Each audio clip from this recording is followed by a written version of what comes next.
અને હવે વાત વિકાસ માટે અપાતી ખોની. આમ તો વિકાસ કરવાની જવાબદારી સરકારની છે, પણ ક્યાં કેટલો કેવો વિકાસ થાય છે આપણે સારી રીતે જાણીએ છીએ.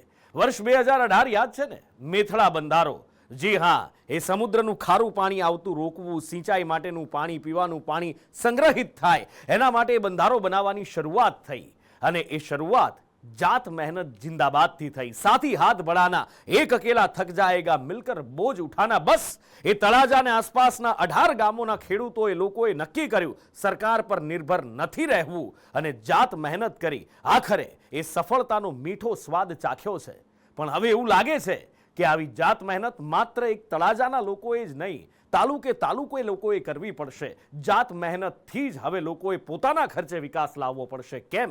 જુઓ. સરકારે કર્યા હતા હાથ અદ્ધર, પણ ખેડૂતોની મહેનત હતી સદ્ધર. બંધારાને લઈને ફૂંક્યું હતું બવંડર. આનાથી અમને ખેડૂતોને પાક અને ખરીફ પાકમાં મોટો ફાયદો થાય છે. ખેડૂતોની મહેનત સામે સરકારનું સરેન્ડર. 12 ગામે દેખાયો હરખ, મહેનત સામે સરકારની નીતિઓમાં પડ્યો ફરક.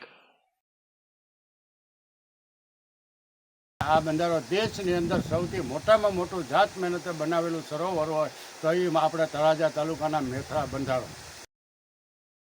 કહેવાય છે કિસ્મત મોકા દેતી હૈ પર મહેનત સબકો ચોંકા દેતી હૈ. આ વાત ભાવનગરના તળાજાના 12 ગામના ખેડૂતો માટે બિલકુલ બંધ બેસતી છે. રાજ્ય સરકાર 2007થી તળાજાના ગામોમાં સિંચાઈનો પ્રાણ પ્રશ્ન ઉકેલવા મેથળા બંધારો બનાવવાની વાત કરી રહી હતી, પણ સરકારે ખેડૂતોને 2018 સુધી ટટળાવ્યા.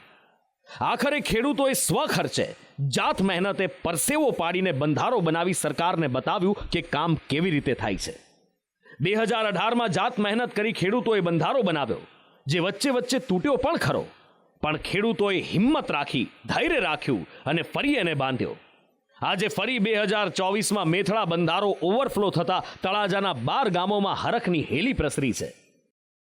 આ બંધારાથી દયાળ, ભાંભોર, દાઠા, વિજોદરી, પ્રતાપપુરા, મેથાળા, મધુવન, રોજિયા, ઊંચા કોટડા, તલ્લી, વાલોર જેવા ગામના ખેડૂતોને સીધો ફાયદો થશે. ખેડૂતો આવનારા દિવસોમાં વર્ષમાં 3 પાક લઈ શકશે અને માટે જ ખેડૂતોમાં આજે હરખની હેલી છે.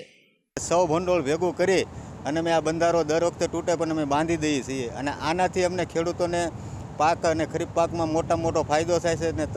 આ 5-6 વર્ષથી ખેડૂતને પણ સારું છે ને બહાર પણ જવું પડતું નથી. માલને પીવા લાયક પાણી પણ મીઠું થયું છે કવામાં, અને અમે ખેતી પણ કરીએ છીએ, વર્ષના 3 મોલ પણ લઈએ છીએ, તો અમને પણ આનો ફાયદો થયો છે. પણ એ વખતે 2018માં સંદેશ ચેનલે તો શ્રમયોગીઓને એ બંધારામાં પોતાનું રૂપિયાથી એક યોગદાન પણ આપેલું છે.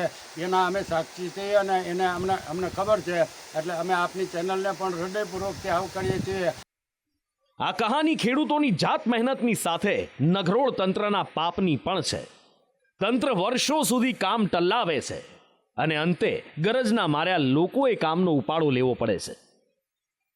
એનું તાજું ઉદાહરણ ભાવનગરના સિહોરના ભાણગઢની કાળુભાર નદી પરનો કોઝવે છે, જે છેલ્લા 1.5 વર્ષથી તૂટેલો છે. 3 ગામને જોડતો આ કોઝવે છેલ્લા 1.5 વર્ષથી બંધ છે, પણ તંત્રના પેટનું પાણી નથી હલતું. મજબૂરીના માર્યા લોકોએ નદી પાર કરવા પતરાની બોટ બનાવી, પણ એ તો જોખમી છે. પુલની પરિસ્થિતિ આ 1.5 વર્ષથી આમનામ છે.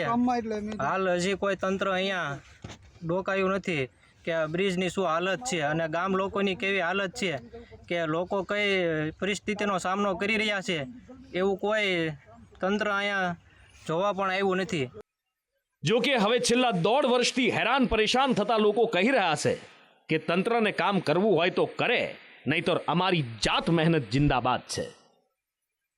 જીવના જોખમે તો આગામી દિવસોમાં 2 થી 3 દિવસમાં જો તંત્ર દ્વારા કોઈ કામગીરી કરવામાં નહીં આવે તો અમે ભાણગઢ ગામના સમક્ષ થઈને પાણા વડે આ કોઝવે બુરીને લોકોને હાલે એવી પ્રયત્નો કરવા જઈ રહ્યા છીએ. વિકસિત ગુજરાતની આ વાસ્તવિકતા ચોંકાવનારી છે, જ્યાં લોકો જાત મહેનત જિંદાબાદ કરે છે, પણ તંત્ર કંઈ જ કામ કરતું નથી. લોકોને ખાલી ટલ્લે ચડાવે છે અને આખરે કંટાળેલા લોકો સ્વખર્ચે વિકાસના કામને પૂરું કરે છે. બ્યુરો રિપોર્ટ, સંદેશ ન્યૂઝ.